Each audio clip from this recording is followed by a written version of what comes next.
Daily. Taste the Daily.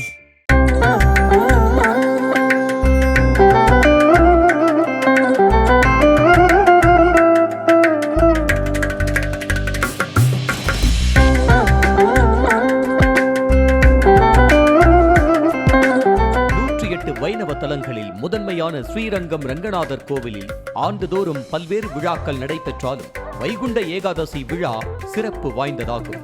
அந்த வகையில் இந்த ஆண்டு வைகுண்ட ஏகாதசி விழா கடந்த மாதம் 30ஆம் தேதி திருநெடு தாண்டகத்துடன் தொடங்கி தொடர்ந்து 31ஆம் தேதி முதல் பகல் 10 உற்சவம் நடைபெற்றது. இந்த நாட்களில் வெவ்வேறு அலங்காரங்களில் எழுந்தருளி பக்தர்களுக்கு நம்பெருமாள் காட்சி அளித்தார்.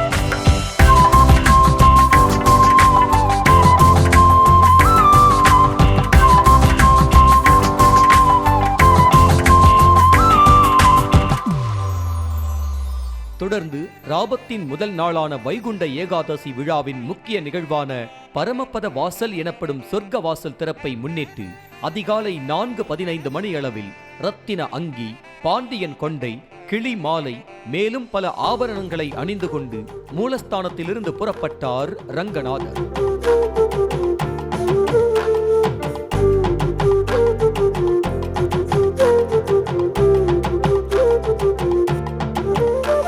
இரண்டாம் பிரகாரத்தை வலம் வந்து நாழிகேட்டான் வாசல் வழியே 3ஆம் பிரகாரத்திற்கு வருகை தந்த ரங்கநாதர் துரை பிரதட்சணம் வழியாக சொர்க்க வாசல் பகுதிக்கு வந்தார். தொடர்ந்து காலை 5:16 மணியளவில் ரங்கா ரங்கா என்ற பக்தர்களின் பக்தி முழக்கத்திற்கு மத்தியில் சொர்க்க வாசல் திறக்கப்பட்டது.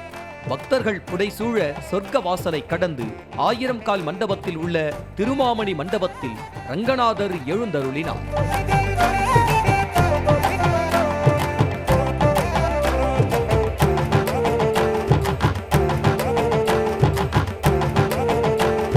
திருமாமணி மண்டபத்தில் நள்ளிரவு வரை பெருமாள் பக்தர்களுக்கு அருள் பாலிப்பார் என்ற நிலையில் திரளான பக்தர்கள் நீண்ட வரிசையில் காத்திருந்து சுவாமி தரிசனம் செய்தனர். நியூஸ் தமிழ் செய்திகளுக்காக திருச்சி செய்தியாளர் கதிரவன்.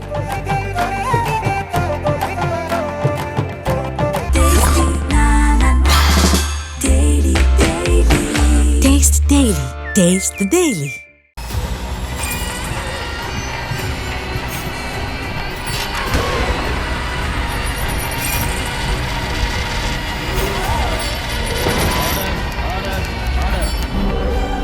நிகழ்தகவு குற்றங்களின் மறுபரிமாணம் நாள்தோறும் இரவு 10 மணிக்கு இணைந்திருங்கள் நமது நியூஸ் தமிழ் தொலைக்காட்சியோடு.